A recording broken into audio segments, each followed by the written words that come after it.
Does ionic foot bath really work? Session 3. Okay, we're now going to take up part 3. The topic being, does ionic foot bath really work? We'll be talking about that for the next few minutes. We know that the machine works. We know that if we turn the machine on and we've got the wires connected and the array is sitting in water, put a little salt into the water to help conductivity. We know that if you don't even put your feet in it, the water's going to get discolored. There's going to be an electrical process going on in the water. So we know that part works. That's not a question, shouldn't be. The question really, though, and it's legitimate, is does the foot bath really work when it comes to helping the body to maintain or to get itself into a healthier state? It's a very legitimate question. Obviously, we need to know the answer to that. And we're going to discuss the answer from the viewpoint of first what's meant by the question, as well as then attempting to furnish you with a reasonable answer. So the first part is that we need to define is the concept of the question. And there's a number of ways that people would expect an answer. For instance, some people want a factually correct answer, yes or no, depending on the way someone thinks.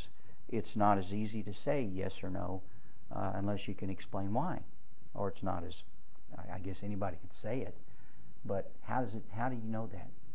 Others want an expert opinion, meaning if you'll notice sometimes in infomercials, they'll have a person up there with a white coat and some kind of a medical device maybe hanging around their neck, or a certain kind of hat or whatever.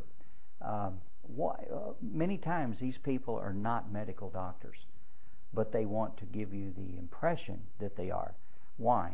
Because there's some of us out here that think that if we aren't certified, or if we're not a medical person, or take for instance right now, if I was standing up here in a medical jacket and we have a video that's being done about this process, but if I looked more like a doctor, those that would be watching the video would probably think that I was one, and they would respect my opinion more than if I'm just standing here in a tie and talking to you guys.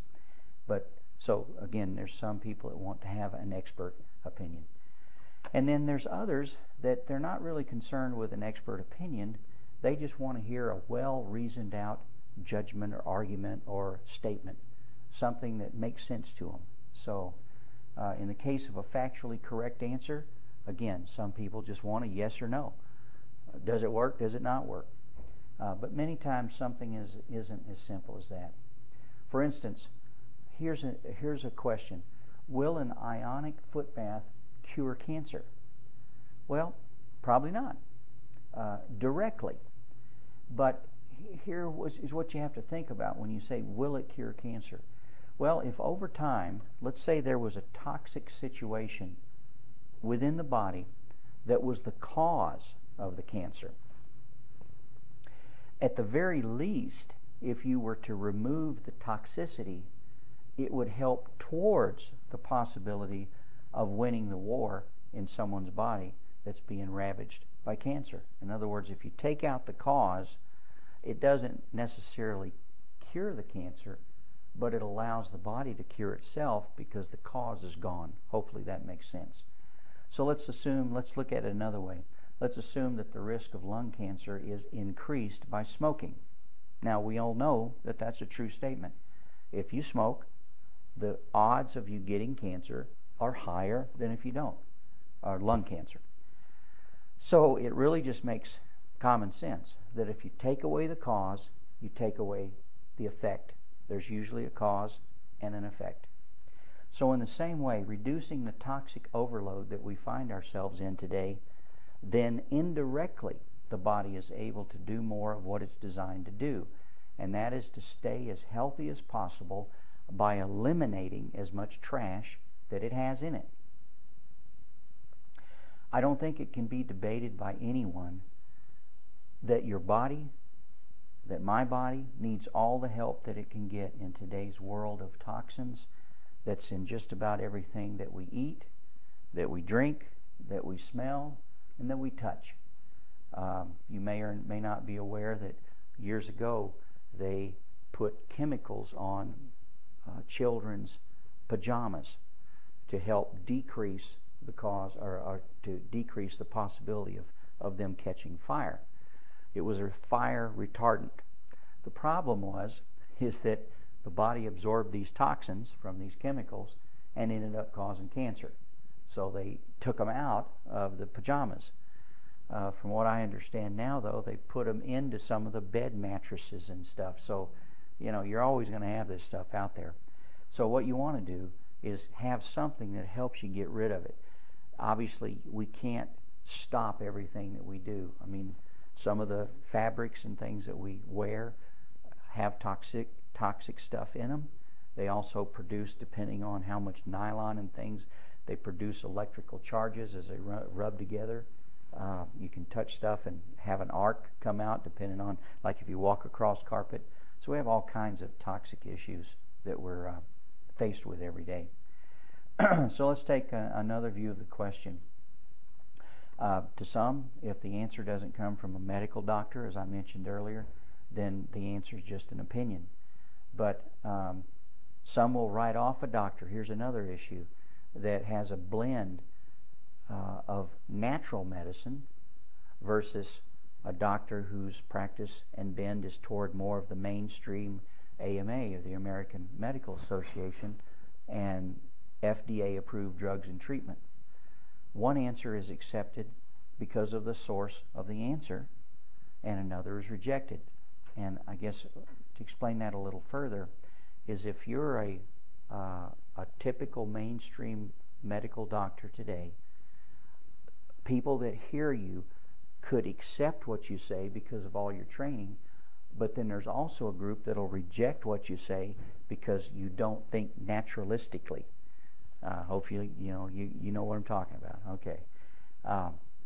So what we want to try to do here is that there is a place for both.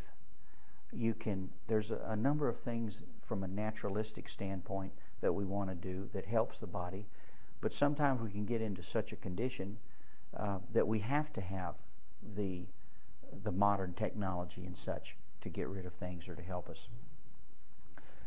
It'd be nice if we could have doctors that incorporate both, balanced and so on.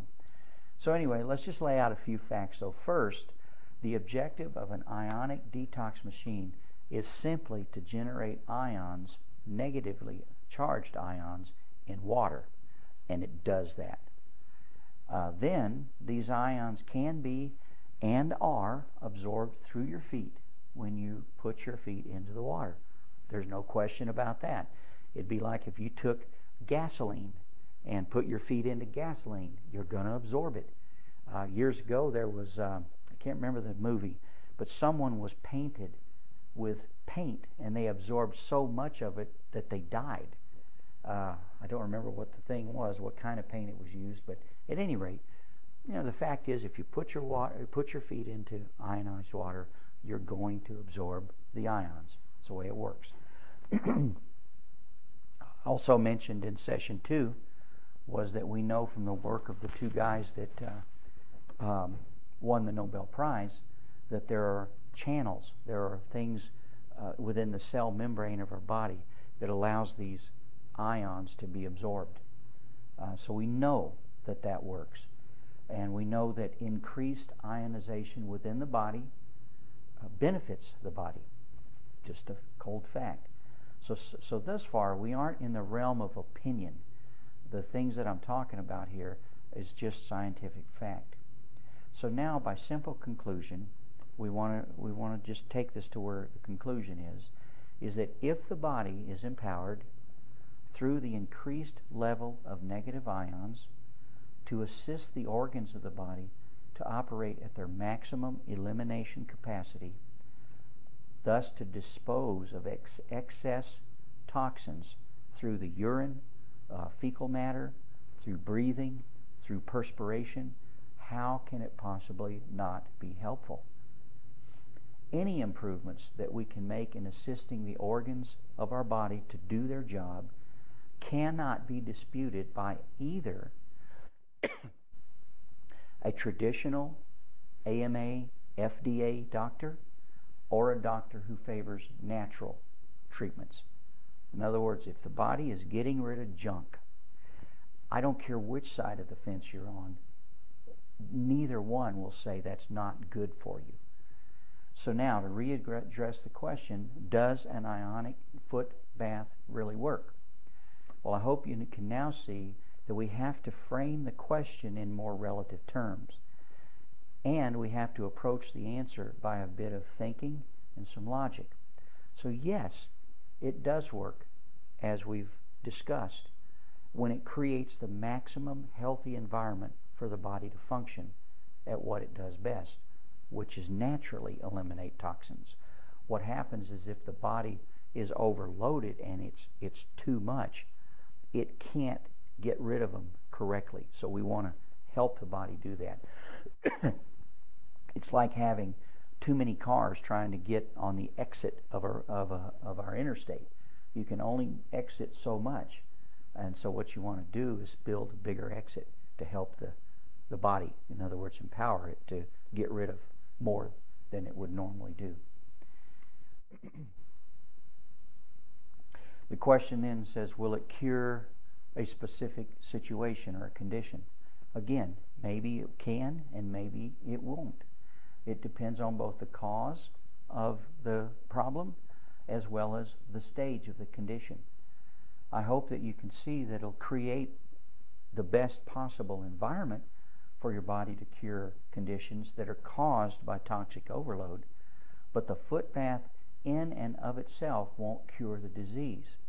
We make no claim like that, and anyone that does, you need to question that. It's entirely possible that a specific disease could be too far along for just the foot detox treatment to resolve. I mean, that's, common, really back to common sense, is that depending on the stage of your problem or of people's problems, it may take more radical kinds of treatment. So in conclusion, not using an ionic detox machine simply puts you and I at a greater risk of toxic overload issues. Thus, it simply makes sense to use one. It's like drinking clean water is better than drinking dirty water. So I hope that makes sense to you. We're going to take a short break here, and then we'll finish up with the Ionic, part 4 of the Ionic Detox Foot Bath Benefits. See you in a few minutes. Does Ionic Foot Bath really work? Session 3.